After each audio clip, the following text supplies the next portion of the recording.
a broad point sometimes we miss in our country is how far we've come as a democracy. If you take the linguistic diversity of India, because today's topic, Sridhar said, primarily is about inclusive democracy, inclusive society. I think our leadership and our democracy accomplished enormously, much more than we recognize in some respects. There is no country on earth which can even imagine the kind of linguistic diversity that India has. So many languages officially recognized in the constitution, and yet, without any strife, the country is able to coexist. If you look at Sri Lanka, the fact that they could not accommodate two languages, Sinhala and Tamil, a tiny country and otherwise paradise on earth, it led to enormous strife and bloodshed. Look at Pakistan, two languages and cultures they could not accommodate. Within 25 years, they broke up. Look at a country like Belgium, two language groups, the French-speaking people and the Flemish people, the Dutch-speaking people, they're not able to get along. And after elections in the tiny country, governments are not formed for months on end. Then let's look at India. The phenomenal accomplishment of bringing so many languages together without any strife whatsoever. Occasionally there may be some hasty remark of somebody or other. The broad point I'm making is we have done an exceptional job in this country, despite certain flaws in our democracy, in bringing people together. Now there's an unfinished agenda of making our country, our society more inclusive. I will only list the items because there are eminent people here. Education, to my mind, is the first issue. In a country with enormous poverty, caste discrimination for centuries, circumstances of birth dictating the future of a child, the only passport to better future, human dignity and opportunity is quality education. We are all committed to education, but we are not able to impart education. There's a distinction between talking about education, opening schools and colleges and spending money, and actually giving education to fulfill their potential. There is a long way to go. India ranks among the worst in the world in terms of school education outcomes. 15-20% of the kids get decent education, but 80%, despite the parents' efforts, despite going to school, they don't have minimum skills. About 50% of the children or young people between 14 and 18 in India cannot read time properly. 40 to 50% of young people cannot look at a watch and tell us the hour and the minute.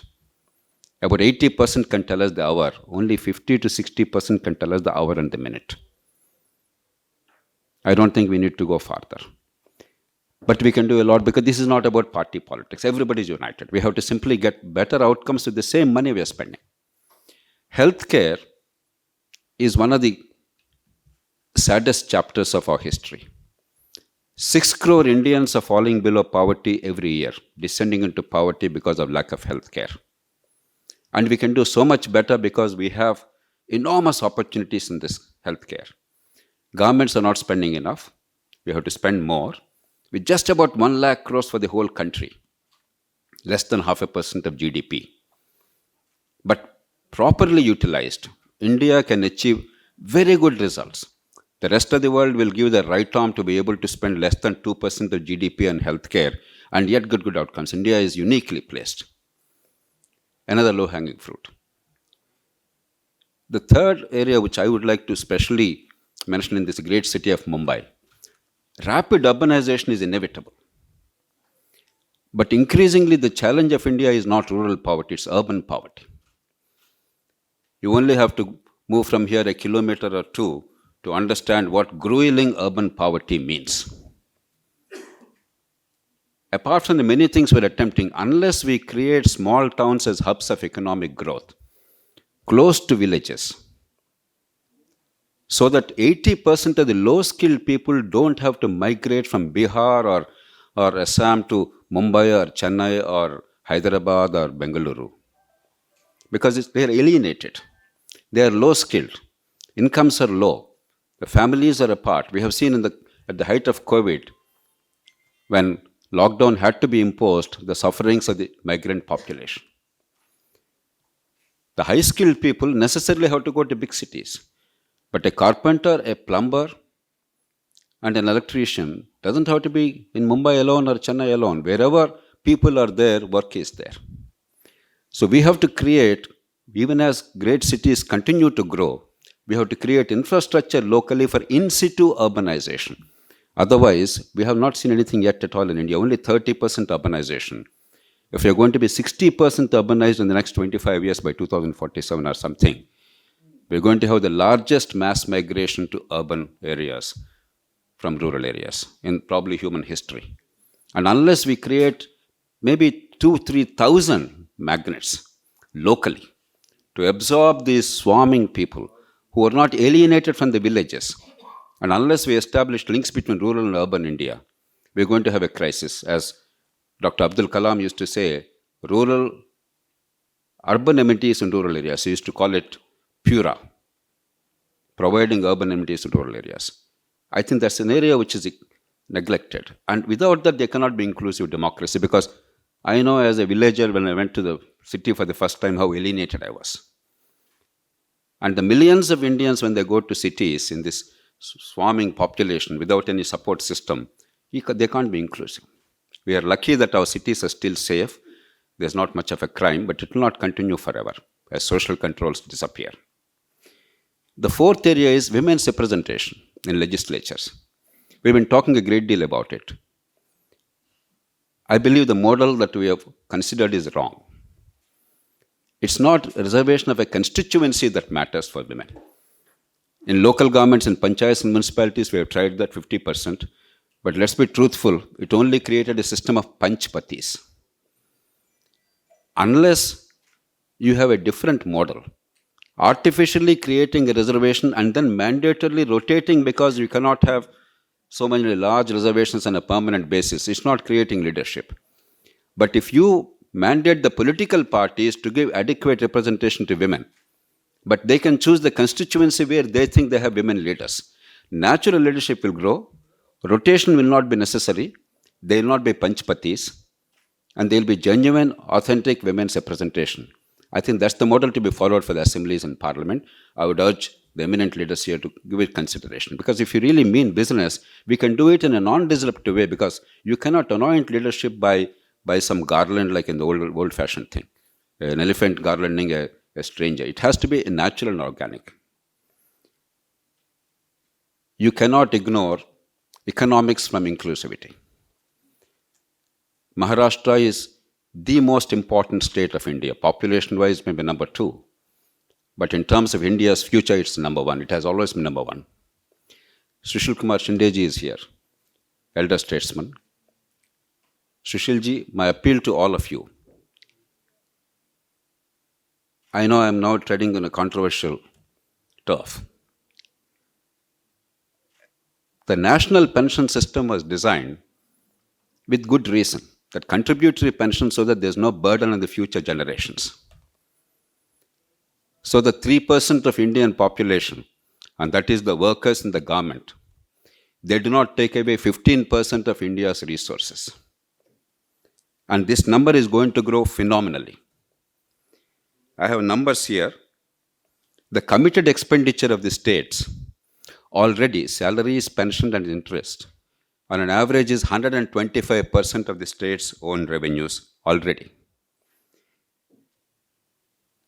Unless we contain that, there is no economic future for India. Without economic future, there is no political future. There is no inclusivity. If the governments do not do their job well, education, healthcare, rule of law, infrastructure and economic growth, if the governments only give away most of the resources to the organized, well-heeled, powerful segment of the population, however small it is, at the cost of the rest of the 97% people, India will be very poorly off. Maharashtra is very, very important in this respect. If you do not safeguard Maharashtra's future and show the way for the rest of the country, I shudder to think of what's going to happen in the next 30 years. I cannot imagine 2047, I mean it. I'm saying from the bottom of my heart. The single biggest danger to India's economic growth in the next 30 years is this unwarranted switch from the national pension system, which is contributory, to the non-contributory, unfunded, open-ended, index-linked old pension system for a small segment of the population, which will completely devastate public finances and the future of our economy. And finally, there was a time when Shri Shishul Kumar Sundeji, Shri Tapaseji, the elder Tapase, many other freedom fighters, they could all participate in political activity, whatever be the ideology, without thinking of spending money. I come from a state of Telangana now. I know Andhra Pradesh and Telangana intimately. I have some familiarity of Karnataka, of Tamil Nadu, and to some extent Maharashtra, etc. If you do not spend 25, 30, 40 crores for an assembly constituency, you are not regarded as a serious candidate in many of these states.